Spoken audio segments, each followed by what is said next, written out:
কাল সিঙ্গুরে মমতা বন্দ্যোপাধ্যায় রয়েছে প্রশাসনিক কর্মসূচি, রাজনৈতিক সভাও করতে পারেন। 18 জানুয়ারি এই সিঙ্গুরেই সভা করেন নমো।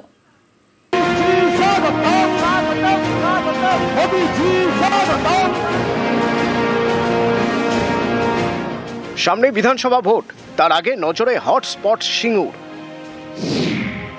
বুধবার সিঙ্গুরে মমতা বন্দ্যোপাধ্যায় রয়েছে প্রশাসনিক কর্মসূচি। বাংলার বাড়ি প্রকল্পের টাকা দেওয়ার কথা ঘোষণা করবেন।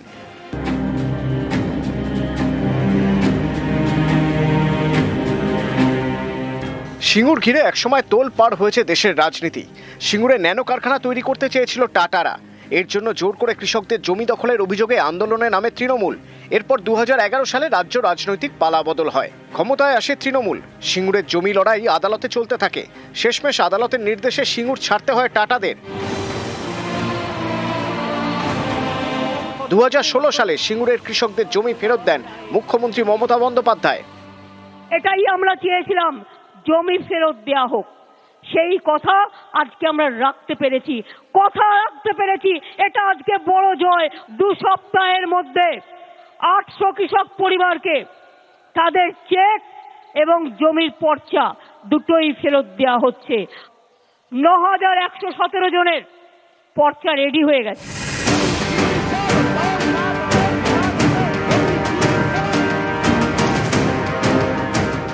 দু 2011 সালে পরিবর্তনের পালে হাওয়া দিয়েছিল তৃণমূল। 26-এর ভোটে আগে সেই সিঙ্গুর ঘিরে আবার হাওয়া গরম হচ্ছে। গত 18 জানুয়ারি এই সিঙ্গুরেই সভা করেন নরেন্দ্র মোদী। প্রথমবার তার সিঙ্গুরে সভা ডাক দেন পরিবর্তনের। তবে সিঙ্গুরে শিল্পকলা নিয়ে কোনো বার্তা তার থেকে শোনা যায়নি। এবার সেই সিঙ্গুরে মমতা বন্দ্যোপাধ্যায়ের সভা।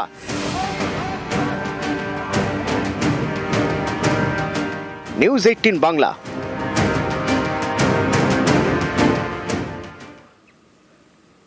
রাজ্যের নানা শিল্প কারখানা হচ্ছে, এ কথা বলে শিল্প নিয়ে বার্তা মমতা বন্দ্যোপাধ্যায়। आप देखो ना, पुरुलिया में 72,000 करोड़ रुपया इन्वेस्ट हो रहा है। आप लोगों ने ही किया है।